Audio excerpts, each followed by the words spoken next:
In the early formative years of NASCAR, the automotive industry discovered racing and saw that it was going to be a wonderful way for them to showcase their products. It was really intense because, like they always said, you know, win Sunday, sell Monday. As intense as the competition was between drivers, it was no less so between the car's manufacturers.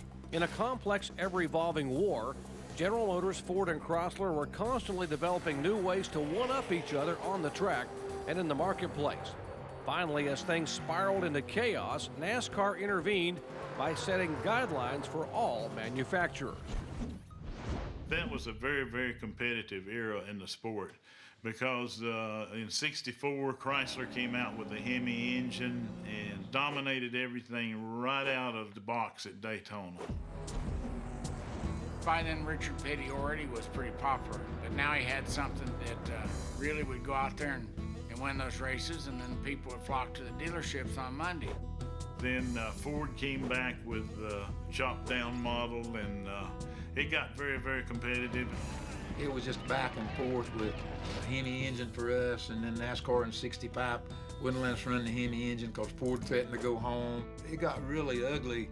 Things were totally getting out of hand as far as the engines were concerned, and the manufacturers were trying to use their muscle to override France. They didn't get it done.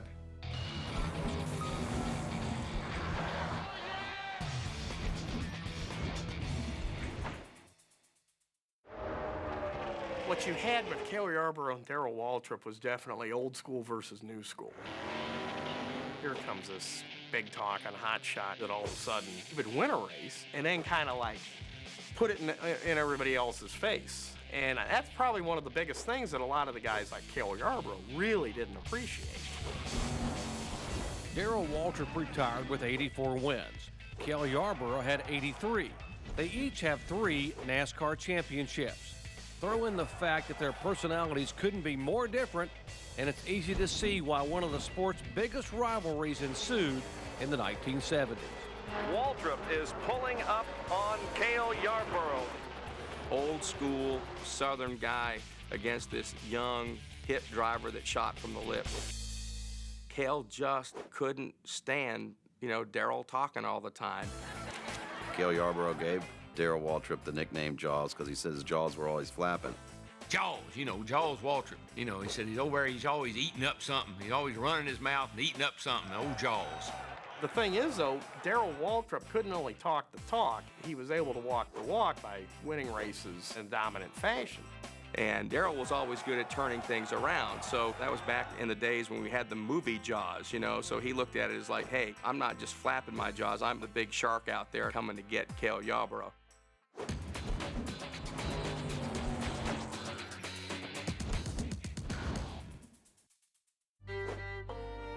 In 1961, driver Curtis Turner led a charge to unionize the drivers through the Teamsters Union. Although a majority of drivers initially agreed to join, they backed off when Bill France put his foot down heavily. In the fallout, Turner and Tim Flock were banned from racing. Curtis tried to get the Teamsters into NASCAR because the Teamsters were wanting to organize the drivers, and France said absolutely no way. He called all the drivers together in a room. Now, he was wearing a sidearm. He was wearing a gun. He said, anybody who wants to join this union here, you're going to have a lifetime ban on NASCAR. I got a pistol. I know how to use it. He put the fear of God in those of us who were leaning towards going with Turner in that direction. If you wanted to race NASCAR and you wanted to race where the money was, you had to play his game. And within the week, the entire union effort had fallen apart. He ended up suspending Curtis Turner and Tim Flock, who was also involved in it, for life. Turner was eventually reinstated, but Flock never competed in another NASCAR event.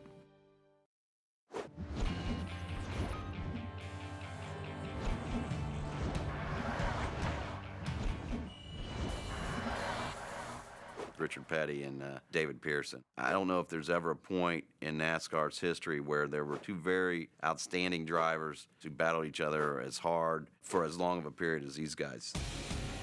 We run 1 and 2 a bunch of times I think it was about 63 times. It's phenomenal that any two people would do that over a period of years. The King and the Silver Fox. They stand 1-2 all-time in wins with 305 between them. They finish first and second 63 times and have a combined 10 NASCAR championships. Richard Petty and David Pearson's rivalry was one of longevity, competition, and admiration. When we went to a race, then he was the one you shot for, and we was the one he shot for. 3 years in a row at the Firecracker 400 at Daytona, David Pearson came in first and Richard Petty came in second. In the 1974 race, David Pearson had the lead, and he pretended that his engine had blown. And Pearson backs off for Petty. Something wrong with Pearson. Petty takes the lead. I think Pearson backed off of it. David Pearson's slowing down. David Pearson's slowing down. He's off the pace. My goodness, what an advantage. Richard Petty. And then Pearson went back on the gas and came back. To have suddenly slowed up like that makes me think he backed off on purpose, because obviously he's still got horsepower, and he's now closed it right in behind Richard Petty as they turn and come for home. You just drop back a little bit in the draft and get your speed up and run right up to him and draft by him. Can Pearson slingshot him as he comes down low? It is going to be Pearson winning it. An incredible, daring move, and it paid off. It was brilliant on David Pearson's part, and Richard Petty should have known better. Now, when he came off the pole, what did you think? Do you think that something had gone wrong? You know, I wasn't expecting him to run off on it, and it was really a dangerous move from that standpoint. Awful obvious for him to do something like that, just to show how much faster he was than the rest of us. The rivalries blossomed, and the drama also blossomed as they continued to compete against each other.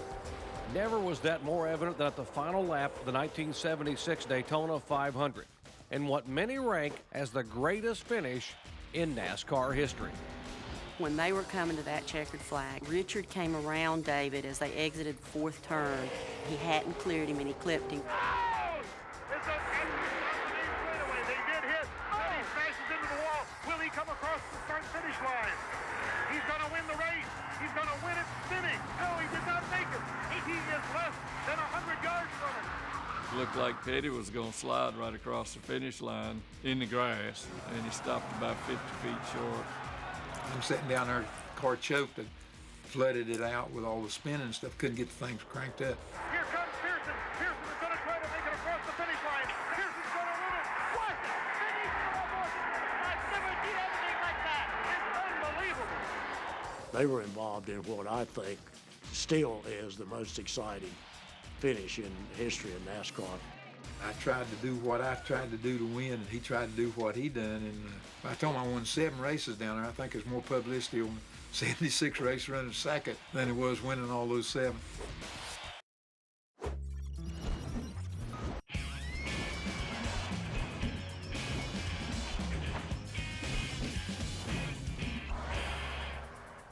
When Bobby Allison came onto the scene in 1967, he was this poor guy, and Richard Petty was the king. He had all the money in the world. He had the car companies behind him. He had everything he needed. It was like the person challenging the king, and Bobby was determined to be successful. Allison looks like he's got enough momentum to get around Richard. And he wants to knock us off. He ain't worried about everybody else. He got to be king of the hill. I put any competitor as the enemy of the time. That was the most vicious rivalry ever in NASCAR. Both Richard Petty and Bobby Allison are going around this track absolutely full throttle all the way. Richard Petty had it, and Bobby Allison wanted it, and so began some of the greatest and most intense battles that the sport has ever seen. Highlighted by on-track wrecks, smoking cars, and an occasional post-race crew fight, this intense rivalry lasted for their entire careers and lingered afterward. As you see, Allison all of a sudden is able to run with Petty. All of a sudden, here I was, the constant thorn in Richard Petty's side. When you take a guy who's won everything there is and a guy who's winning everything there is, and they're going to butt heads, that's just the way it is. At that particular time, he was on top of his game, and I was on top of my game. Naturally, we were going to get into each other. It It's Bobby Allison and Richard Petty fighting side by side and nose to tail. They raced fender to fender, lap after lap, race after race. They would almost rather wreck each other than win the race. Now, it was revenge for revenge for revenge for revenge for revenge's sake. And Bobby Allison moves to the inside, and Richard Petty to the outside. Nobody ever beat and hammered on each other any more than those two guys did, but they never knocked each other out of a race. They always got to the checkered flag. It's going to be Bobby Allison winning, but it's almost a side-by-side finish with Richard Petty. We might not have liked each other, but we respected each other's talent. Petty and Allison get along very well now, but they still snipe at one another. And one year at Charlotte, Petty was coming up the interstate. He bumped a car on the interstate, and he got a ticket. And he was sitting on the back of the truck a few days later at Charlotte, and Bobby came walking by the truck. And based on this reckless driving ticket that Petty's just gotten, Bobby Allison just can't resist. Bobby looked up at him and says, "Richard, I understand you thought that was me down on the interstate." And Richard said, "No, Bobby, I just thought it drove like you." Well, Rusty, what do you think of the panel's pick of Richard Petty and Bobby Allison as NASCAR's all-time hottest rivalry in history, even over, say, Richard Petty and David Pearson? I got to agree with him. I really think that Richard Petty and Bobby Allison were always into it on the racetrack. It wasn't just one incident. It was always every week something was going on with those two. And they're both hard-headed. And Bobby Allison, knowing like I know him, he wasn't going to back down for nothing. Richard Petty and Bobby Allison, two of the all-time greats, NASCAR's hottest rivalry. Well, that'll do it for ESPN Ultimate NASCAR. For Rusty Wallace, I'm Jerry Punch. Thanks for watching.